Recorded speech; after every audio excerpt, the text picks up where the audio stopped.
বিসমিল্লাহির রহমানির রহিম।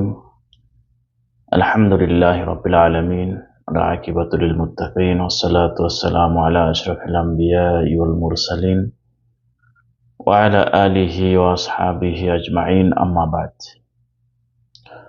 ফাইন্না খায়রাল হাদিসি কিতাবুল্লাহ খায়রাল হাদি হাদি মুহাম্মাদিন সাল্লাল্লাহু আলাইহি ওয়াসাল্লাম ওয়া শাররাল উমুরি মুহদাসাতুহা ওয়া কুল্লু মুহদাসাতিন বিদআহ ওয়া কুল্লু বিদআতিন দালালাহ ওয়া কুল্লু দালালাতিন ফিন-নার। اللهم علمنا ما ينفعنا وانفعنا بما علمتنا وزدنا علما. اللهم أرنا الحق حقا وارزقنا اتباعه وأرنا الباطل باطلا وارزقنا اجتنابه. প্রিয় দিনী ভাইয়েরা, আসসালামু আলাইকুম ওয়া রাহমাতুল্লাহি ওয়া বারাকাতুহু। এই ভার্স ইউনিটে কর্তৃক আয়োজিত তাফসির প্রোগ্রামের 15তম পর্বে আপনাদেরকে স্বাগতম জানাচ্ছি। আল্লাহর কাছে তৌফিক কামনা করছি, আল্লাহ তাআলা যেন আমাদের এই প্রোগ্রামকে কন্টিনিউ করার তৌফিক দেন। আজকের আপনাদের সামনে আপনাদের খেদমতে সূরাতুল বাকারার 35 এবং 37 নম্বর আয়াত তেলাওয়াত করব এবং দেখব আল্লাহ রাব্বুল আলামিন এই দুটি আয়াতে আমাদের জন্য কি মেসেজ রেখেছেন, আমাদের জীবন পরিচালনার জন্য এখানে কি মেসেজ রয়েছে, আমরা সেটা বোঝার চেষ্টা করব, জানার চেষ্টা করব ইনশাআল্লাহ। আল্লাহ রাব্বুল আলামিন এই দুটি আয়াতে কয়েকটি বিষয়ে ফুটিয়ে তুলেছেন। এক নম্বর হলো, এই আয়াত দ্বয়ে আল্লাহ রাব্বুল আলামিন আদম আলাইহিস সালামের চতুর্থ মর্যাদা, চতুর্থ বৈশিষ্ট্য উল্লেখ করেছেন। সেটা হলো মহামূল্যবান জান্নাতে আল্লাহ রাব্বুল আলামিন আদম আলাইহিস সালামকে থাকার, বসবাস করার সুযোগ দিয়েছেন। এখানে আরো যে বিষয় ফুটে উঠবে তার ভিতরে অন্যতম হলো, আদম আলাইহিস সালাম কি গাছের ফল খেয়ে বিপদে পড়েছিলেন? ওই গাছটার নাম ছিল কি? এরপরে আরেকটি বিষয়, আদম আলাইহিস সালাম নবী হয়ে কিভাবে এত বড় ভুলটা করলেন? এটা কি নবীদের জন্য সমীচীন? 3 নম্বর আরেকটি থাকবে, ইবলিস তো ছিল জান্নাতের বাইরে, জান্নাত থেকে তো আল্লাহ তাআলা তাকে আগেই বের করে দিয়েছেন। তা বাহিরে থেকে কিভাবে আদম আলাইহিস সালাম, উনি ছিলেন জান্নাতের ভিতরে, ওনাকে কিভাবে কুমন্ত্রণা দিলেন? এই কয়েকটা বিষয় আজকের আলোচনায় ফুটে উঠবে ইনশাআল্লাহ। আল্লাহ রাব্বুল আলামিন বলছেন, অকুলনা ইয়া আদামু উসকুন আনতা ওয়া যাওজুকাল জান্নাহ ওয়া কুলা মিনহা রাগাদান হাইসু শি'তুমা ওয়া লা তাকরাবা হাযিহিশ শাজারাতা ফাতাকুনা মিনাজ জালিমিন فأزلهما الشيطان عنها فأخرجهما مما كانا فيه وقلنا اهبطوا بعضكم لبعض عدو ولكم في الأرض مستقر ومتاع إلى حين। এই আয়াত দুটির সরল অনুবাদ হলো এবং শব্দার্থ হলো, ওয়াকুলনা, এবং আমি বললাম, ইয়া আদম, হে আদম, উসকুন আনতা, বসবাস করো তুমি, ওয়াজাউজুকা, এবং তোমার স্ত্রী, আল জান্নাতা, জান্নাতে, ওয়াকুলা, এবং তোমরা দুজনে খাও, মিনহা, ওই জান্নাত থেকে, রগাদান, স্বাচ্ছন্দ্যে, হাইসু শি'তুমা, তোমাদের ইচ্ছা অনুযায়ী, ওয়ালা তাকরাবা, এবং কাছে যেও না, হাযিহি শাজারাতা, এই গাছটির, ফাতাকুনা, তোমরা এই গাছের কাছে গেলে তোমরা শামিল হয়ে যাবে দুইজনেই, মিনাজ জালিমিন, সীমা লঙ্ঘনকারীদের মধ্যে। অতঃপর শয়তান ফাআযাল্লাহুমা শাইতানু, অতঃপর শয়তান তাদের পদস্খলন ঘটালো, আনহা, ওই জান্নাত থেকে, সেখান থেকে। ফাআখরাজাহুমা, অতঃপর তাদেরকে বের করে দিল, মিম্মা কানা ফি, যেখানে তারা ছিল সেখান থেকে। অকুলনা, এবং আমি বললাম, ইহবিতু, নেমে পড়ো, বাদুকুম লিবাদিন আদু, একে অন্যের শত্রু হিসাবে। ওয়ালাকুম ফিল আরদি, এবং তোমাদের জন্য রয়েছে জমিনে, মুস্তাকারুন, বাসস্থান, অমাতাউন, এবং উপকরণ, ইলাহিন, একটা সময় পর্যন্ত, একটা নির্দিষ্ট সময় পর্যন্ত। তো এখানে আমরা দেখতে পাই যে আল্লাহ রাব্বুল আলামিন প্রথমে কি বলেছেন দেখেন, অকুলনা ইয়া আদাম উসকুন আনতা ওয়াজাউজুকা আল জান্নাতা। এখানে ওয়াজাউজুকা এবং তোমার স্ত্রী, এই জাউজা দ্বারা কাকে বোঝানো হয়েছে? এখানে সকল মুফাসসিরিন একমত, জাউজা দ্বারা আদম আলাইহিস সালামের স্ত্রী, আমাদের মা হাওয়া আলাইহিস সালামকে বোঝানো হয়েছে। এবং হাওয়া আলাইহিস সালামকে আদম আলাইহিস সালামের বাম পাজরের হাড্ডি থেকে সৃষ্টি করা হয়েছে। এখন আদম আলাইহিস সালাম এর হাড় থেকে হাওয়া আলাইহিস সালামকে কখন সৃষ্টি করা হয়েছে? একটা কোশ্চেন রাখে, এটা কি জান্নাতে প্রবেশ করার আগে ছিল, নাকি জান্নাতে প্রবেশ করার পরে আদম আলাইহিস সালামের পাজরের হাড় থেকে হাওয়া আলাইহিস সালামকে সৃষ্টি করা হয়েছে? এ বিষয়ে ইবনে আব্বাস রাদিয়াল্লাহু তাআলা আনহু এবং আব্দুল্লাহ ইবনে মাসউদ রাদিয়াল্লাহু তাআলা আনহু সহ অধিকাংশ সাহাবায়ে কেরাম থেকে বর্ণিত আছে যে ইবলিস আল্লাহর অবাধ্য হয়ে জান্নাত থেকে বের হওয়ার পর আদম আলাইহিস সালাম জান্নাতে অবস্থান করতে থাকেন। তিনি সেখানে একাকিত্ব বোধ করলে আল্লাহ তাআলা তাকে ঘুম পাড়িয়ে দেন। আদম আলাইহিস সালাম জান্নাতে একা থাকতে থাকতে কেমন একা একা লাগতেছে। পরে আল্লাহ তাআলা কি করলেন? তাকে একটু ঘুম পাড়িয়ে দিলেন, রহমতের ঘুম। এই ঘুমের ভিতরই তার পাজরের হাড় থেকে হাড় ফেরেশতার মাধ্যমে নিয়ে নিলেন। সেই হাড় থেকে আদম আলাইহিস সালামকে সৃষ্টি, মানে হাওয়া আলাইহিস সালামকে সৃষ্টি করা হলো। আদম আলাইহিস সালাম তো ঘুমিয়ে আছেন, সৃষ্টি হাওয়া আলাইহিস সালামকে তৈরি করে আদম আলাইহিস সালামের মাথার পাশে বসিয়ে দিলেন। তো আদম আলাইহিস সালাম সজাগ হয়ে দেখেন তার পাশে একটি মহিলা বসা, একটি নারী বসা। তখন আদম আলাইহিস সালাম তাকে জিজ্ঞাসা করলেন, তুমি কে? হাওয়া আলাইহিস সালাম উত্তর দিলেন যে, আমি তোমার স্ত্রী। তখন আদম আলাইহিস সালাম জবাব দিলেন, তা তোমাকে কেন সৃষ্টি করা হয়েছে? তুমি কোত্থেকে এসেছো? তখন হাওয়া আলাইহিস সালাম জবাব দিলেন, তুমি আমার সাথে বসবাস করবে, আমরা দুজনে একত্রে বসবাস করব, এজন্য আল্লাহ তাআলা আমাকে তোমার জন্য সৃষ্টি করেছেন। তখন আশপাশে কিছু ফেরেশতা ছিল জান্নাতের প্রহারার দায়িত্বে, জান্নাতের দায়িত্বে ফেরেশতারা, তারা একে অপরকে জিজ্ঞেস করলেন, এই নারীর নাম কি?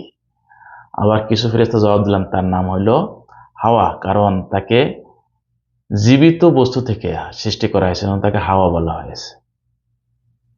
জীবিত বস্তু মানে আদম আলাইহিস সালাম তো জীবিত জীবিত একজন মানুষ, তার হাড় থেকে, পাজরের হাড় থেকে হাওয়া আলাইহিস সালামকে সৃষ্টি করা হয়েছে, এই জন্য তার নাম হাওয়া রাখা হয়েছে। হাই, জীবিত অর্থ হলো হাই, হাই থেকে হাওয়া।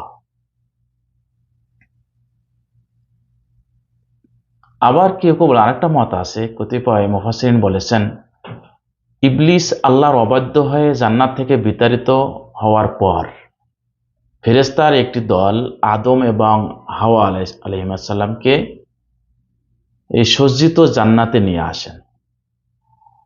তারা সেখানে অবস্থান করতে থাকে এই জান্নাতে।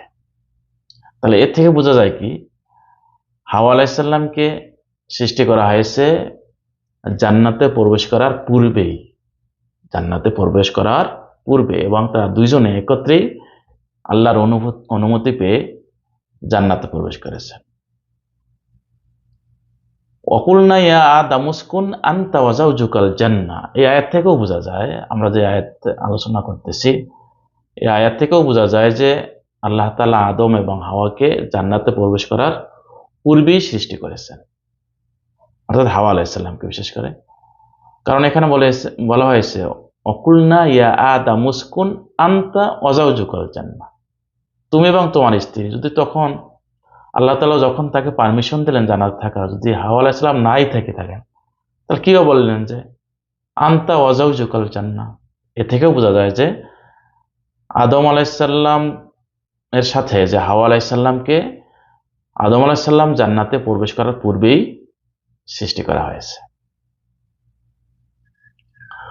তো প্রথম মত থেকে বোঝা যায় যে, প্রথম যে মতটা সেখান থেকে বোঝা যায় যে জান্নাতে প্রবেশ করার পূর্বে সৃষ্টি করা হয়েছে, এবং দ্বিতীয় মত না, জান্নাতে প্রবেশ করার পরে সৃষ্টি করা হয়েছে হাওয়া আলাইহিস সালামকে, এবং দ্বিতীয় মত থেকে বোঝা যায় যে জান্নাতে প্রবেশের পূর্বে তাকে তৈরি করা হয়েছে।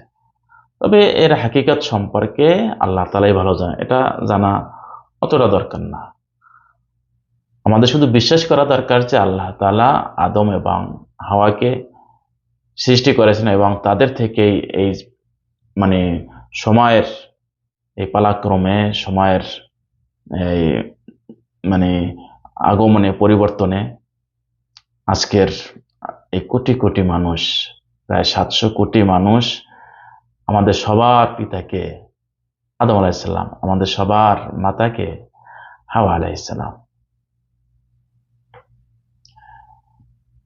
তো এখানে এর পরের অংশে বলা হয়েছে যে আল জান্নাতা ওয়াকুলনা ইয়া আদম উসকুন আনতা ওয়া যাওজুকাল জান্নাহ। এই জান্নাহ কোন জান্নাতকে বোঝানো হয়েছে? আল্লাহ রাব্বুল এখানে এটা নিয়ে ইখতিলাফ রয়েছে।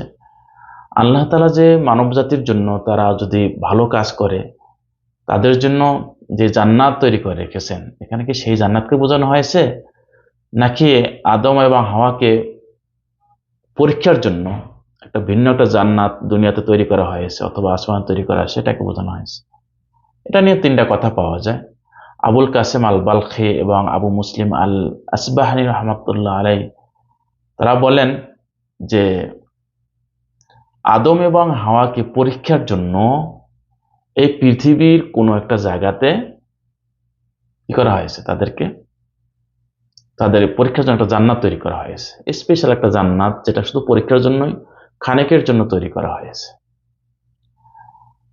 তো তারা দলিল দেন যে ইহবিতু মিসরান, এই আয়াত দিয়ে, যে আল্লাহ তাআলা যে ইহবিতু বলেছেন, তোমরা নিচের দিকে নেমে যাও।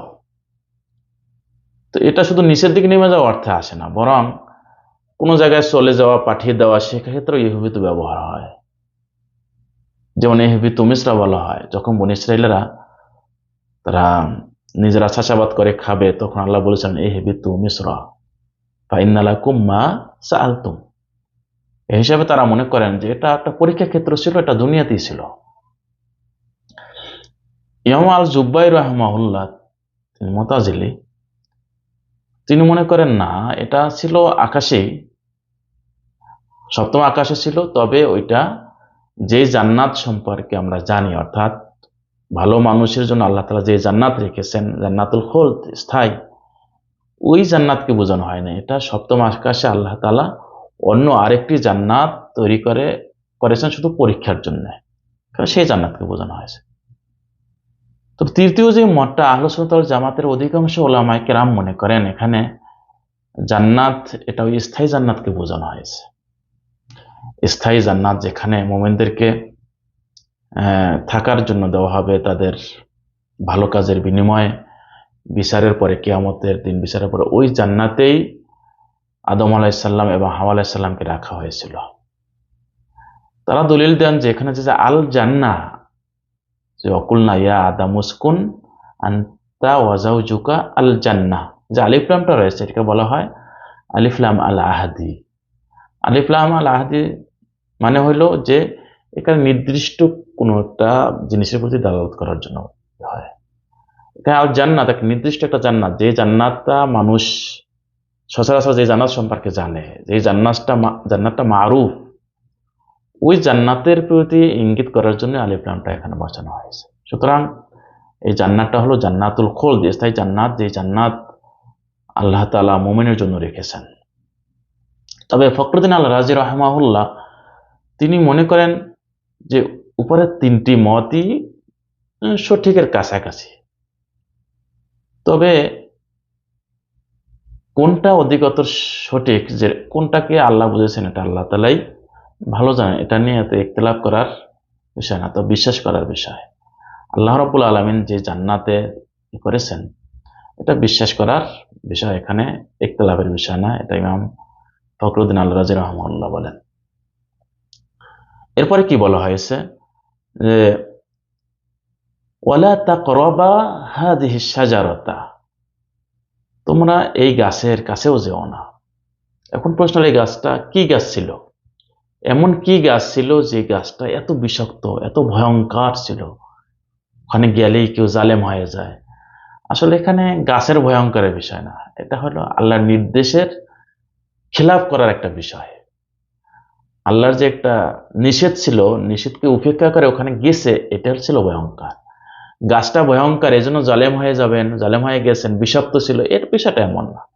তাহলে এই গাছটা দ্বারা কোন গাছকে বোঝানো হয়েছে? এ ব্যাপারে তাফসীরকারদের অনেক মত পাওয়া যায়। কোনো কোনো তাফসীরে বলে এটা ডুমুর গাছ ছিল, কেউ বলে এটা আঙ্গুর গাছ ছিল, আবার একদল বলে না এটা গমের যে গাছ, সে গম গাছ ছিল। তবে ইমাম আবু বকর আল জাযারি রাহিমাহুল্লাহ তিনি বলেন, আল্লাহ তাআলা যেহেতু নির্দিষ্ট করে কোন গাছের নাম উল্লেখ করেন নাই, সুতরাং এটা জানার বা এটা জানার জন্য এত অনুসন্ধান, চেষ্টা চালানো, এটা না করাটাই উত্তম। তো আমরা আল্লাহর কাছে ছেড়ে দিই যে কি গাছ ছিল, এটা মানে অনুসন্ধান না করাটাই কি উত্তম। তারপর মুফাসসিরিনগণ যেটা বলেছেন সেটা গম গাছও হতে পারে, আঙ্গুর গাছও হতে পারে, ডুমুর গাছও হতে পারে, আল্লাহু আলাম। সর্বশেষে বলা হয়েছে ইলাহিন ফাযাল্লাহুমা শাইতানু আনহা ফাআখরাজাহুমা মিম্মা কানা ফি, এবং ওয়ালাকুম ফিল আরদি মুস্তাকাররুম ওয়া মাতাউন ইলাহিন, এবং তোমরা সবাই একে অপরের শত্রু হিসাবে নেমে যাও জমিনে, সেখানে তোমরা একটা সময় পর্যন্ত থাকার ব্যবস্থা পাবে, এখন ব্যবস্থা করা হয়েছে। ইলাহিন, হেইনার অর্থ হলো সাধারণত সময় বোঝায়, কোন একটা সময়কে, অক্ত মুদ্দা, এটাকে বলা হয় হেইন। এখন এই সময়টা সংক্ষিপ্ত হইতে পারে, লম্বা হতে পারে। তবে এখানে হেন দ্বারা শুধু একটা সময় উদ্দেশ্য না, এখানে হেন দ্বারা উদ্দেশ্য হলো নিহায়াতুল হায়াত, অর্থাৎ জীবনের শেষ মুহূর্ত পর্যন্ত, মৃত্যু পর্যন্ত, কথা মৃত্যু পর্যন্ত তোমরা পৃথিবীতে থাকবে, সেখানে সুন্দর ব্যবস্থা করা আছে। এখানে এই আয়াত সংশ্লিষ্ট একটা ঘটনা, বড় লম্বা ঘটনা আছে, যে ঘটনা আমরা সবাই জানি, যে আদম আলাইহিস সালাম এবং ইবলিসের মধ্যে যে ঘটনা, ইবলিস যখন দুশমন হলো আদম আলাইহিস সালামের, কারণটা ছিল কি, যে সে আদমকে সিজদা না করার কারণে সে দোষী হয়েছে, দোষী হয়ে অভিশপ্ত হয়ে গেছে। এরপর থেকে সে আদম আলাইহিস সালামের উপরে ফুঁসে উঠেছে, ক্ষেপে উঠেছে, এবং তার সন্তানদের উপরে, বনি আদমের উপরেও সে ফুঁসে উঠেছে, ক্ষিপ্ত হয়ে আছে। সে যেমন অভিশপ্ত হয়েছে, এদেরকে অভিশপ্ত করবে, এই জন্য আদম আলাইহিস সালামের পিছনে লেগে গেছেন। লম্বা ঘটনা আমরা জানি, সবাই জানি কম বেশি, ঘটনা বলবো না। তবে ঘটনাটার শিক্ষা হলো যে যে যে ইবলিসকে আমরা বন্ধু হিসাবে কেমনে গ্রহণ করি, ইবলিসি কর্মকাণ্ডকে আমরা কেমনে ভালোবাসি, এটা কি সম্ভব বলেন? যদি আমার কাছে ভালো লেগেও থাকে, মানুষের তবিয়াত কি, স্বভাব কি, মানুষের বাপকে যদি কেউ ক্ষতি করে, তাকে মাফ করতে পারে, নিজের ক্ষতি নিজে মেনে নিতে পারে, যদি তার বাপকে, তার বাবা মাকে যদি কেউ ক্ষতি করে, কেউ মারে, তাহলে সেটা কিন্তু সন্তানেরা কি করতে পারে না, সহ্য করতে পারে না। তো আমাদের পিতা মাতা ছিলেন কে? আদম হাওয়া। তাদেরকে যে ইবলিস এত বড় ক্ষতি করেছে, তাকে, তার কর্মকাণ্ডগুলোকে আমরা কিভাবে মেনে নিতে পারি বলেন? আর আল্লাহ তাআলা বারবার বলেছেন আদু মুবিন, এই শয়তান হলো তোমাদের প্রকাশ্য শত্রু। তোমাদের পিতামাতাকে যেমন ক্ষতি করেছে, তোমাদেরকেও ক্ষতি করার জন্য সর্বদা লেগে আছে। এজন্য ভাইরা, আমরা এই শয়তানকে আমাদের জীবনের চরম শত্রু হিসাবে গ্রহণ করতে হবে, তা না হলে কিন্তু জান্নাত পাবো না আমরা।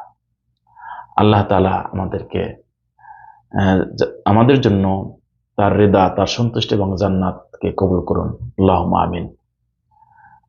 তো এখানে এই আয়াত দুটির ভিতরে আমরা দেখতে পাই আল্লাহ রাব্বুল আলামিন আদম আলাইহিস সালামের চতুর্থ বৈশিষ্ট্য, চতুর্থ চতুর্থ মর্যাদা বর্ণনা করেছেন। সেটা কি ছিল? আদম এবং হাওয়া আলাইহিস সালামকে আল্লাহ তাআলা মানুষের আকাঙ্ক্ষিত জায়গা, সবচেয়ে মূল্যবান জায়গা, সেটা হলো জান্নাত, সেই জান্নাতে থাকার সুযোগ দিয়েছেন। সুবহানাল্লাহ। তো এটা আমাদের জন্য সম্মানের, এটা আমাদের সম্মান। আমাদের পিতা, আদি পিতা আদম আলাইহিস সালাম এবং আমাদের আদিমাতা হাওয়া আলাইহিস সালাম জান্নাতে ছিলেন। আবার সেখানে আমরা জান্নাতে ফিরে যাব। আল্লাহ ওয়াদা করেছেন, আমি তোমাদেরকে যে গাইডেন্স দেব, এটা যদি অনুসরণ করে আসো, তাহলে তোমরা আবার এই জান্নাতে আসতে পারবে। আমরা যেন আবার জান্নাতে যেতে পারি, আল্লাহ তাআলাকে অনুসরণ করে আল্লাহর কাছে তাওফিক কামনা করছি। এখন এখানে দেখা যাচ্ছে আদম আলাইহিস সালামকে নিষেধ করা হয়েছে, এরপর তিনি আবার নিষিদ্ধের জায়গায় গেছেন। এটা অনেক বড় একটা ভুল। এটা একজন নবী ভাই কিভাবে করলেন? এখানে দুইটা কথা রয়েছে, দুইটা উত্তর রয়েছে। একটা হলো আদম আলাইহিস সালামের ভুলটা বড় ভুল ছিল না, এটা ছোট একটা ভুল ছিল। আর তাছাড়া এটা ছিল নবুয়তের আগে। আর নবুয়তের আগের ছোটখাটো ভুলগুলো তার নবী হওয়ার প্রতি কি করে না, এফেক্ট পড়ে না, তার স্মার্ট সেটা নষ্ট হয় না এটার মাধ্যমে। এই হলো একটা। দুই নম্বর হলো যে আদম আলাইহিস সালাম তাকে নিষেধ করার পরেও তিনি সেখানে গেছেন, তিনি তার নিষেধের কথা ভুলে গিয়েছিলেন। আর ইবলিস তার পিছনে এমন ভাবে লেগে গেছিল যে তার আগের সে নিষেধের কথা ভুলে দিয়েছে। আর ভুলে কোনো কাজ করলে সে যেই হোক, ওটা তো ধর্তব্য হয় না।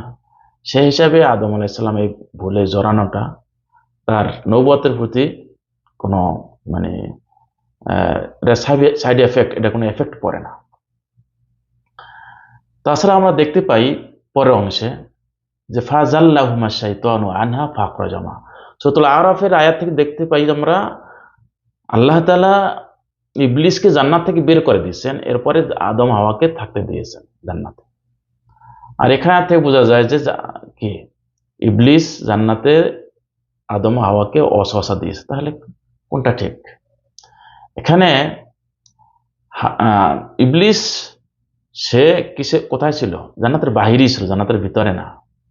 দুইটা উত্তর রয়েছে। সে কিভাবে জান্নাতের বাহিরে থেকে আদম হাওয়াকে জান্নাতের ভিতরে ওয়াসওয়াসা দিল, কুমন্ত্রণা দিল? দুইটি কথা রয়েছে। এক নম্বর কথা হলো আল্লাহ তাআলার কাছ থেকে সে পারমিশন নিয়েছে, সে যথা ইচ্ছা তথায় প্রবেশ করতে পারবে কুমন্ত্রণ দেওয়ার জন্য, যে কাউকে কুমন্ত্রণ দেওয়ার জন্য। এরকম ওয়াদা কিন্তু আল্লাহ তাআলা থেকে সে নিয়েছে। সেই হিসাবে জান্নাতে প্রবেশ করাটা তার জন্য নিষেধ ছিল না, কোনো বাধা ছিল না। এগুলো একটা উত্তর। দুই নম্বর হলো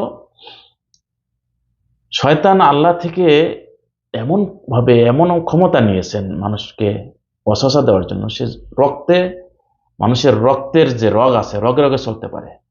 সে মানুষের হার্ট পর্যন্ত পুষতে পারে, হার্টকে গিয়ে এভাবে ধরে রাখে তার কবজা দিয়ে। মানুষের রক্ত মাংসে সে চলতে পারে, এরকমই নিয়েছে, পারমিশন নিয়েছে, ক্ষমতা নিয়েছে আল্লাহ থেকে। তো ইবলিস, তার বলা যায় ইবলিস সে বাইরে থেকেই সে এরকম অসহসা বা কুমন্ত্রণ দিয়েছেন, যার কারণে আদম এবং হাওয়া তার কুমন্ত্রণায় পরে নিষেধাজ্ঞামূলক একটা কাজে জড়িয়ে পড়ছিলেন। তো এটা দুইটা যে কোনো একটাই হতে পারে, আল্লাহু আ'লাম। এর প্রকৃত বা হাকিকাত সম্পর্কে আল্লাহ তাআলাই ভালো জানেন। সর্বশেষ আরেকটি কথা বলতে চাই যে এখানে আদম আলাইহিস সালাম না জেনে ভুল করেও কিন্তু সে ভুলের মাসুল দিতে হয়েছে, ঠিক না? জান্নাত থেকে বের হয়ে যেতে হয়েছে, এরপরে সুযোগ সুবিধা সব তাকে ছেড়ে দিতে হয়েছে জান্নাতের, ওখানে গিয়ে ভুলের জন্য কাঁদতে হয়েছে শত শত বছর, আল্লাহর কাছে ইস্তেগফার করেছেন, পরে আল্লাহ মাফ করে দিয়েছেন। তার ভুলটা ছিল কিন্তু না জেনে করা। আমাদের সমাজে একটা প্রচলন রয়েছে যে আমরা মনে করি না জেনে কোনো ভুল করলে ওটার কোনো কি নাই, শাস্তি নাই, ওটা আলেমারা বুঝবে। হ্যাঁ, আলেমারা তারা জানে, তারা যদি জানে না শুনে ভুল করে এটা তাদের জন্য শাস্তি হবে না। যে না জেনে ভুল করেছে সে দুইটা, জানা বিষয় মনে রাখবেন, জানা বিষয়টা হলো এটা কন্টিনিউয়াসলি একটা প্রসেস, সব সময় জানার জন্য থাকতে হবে মৃত্যু পর্যন্ত। শরিয়াতের বেসিক জিনিসগুলো জানা সবার জন্য ওয়াজিব, ফরজ, জানতেই হবে।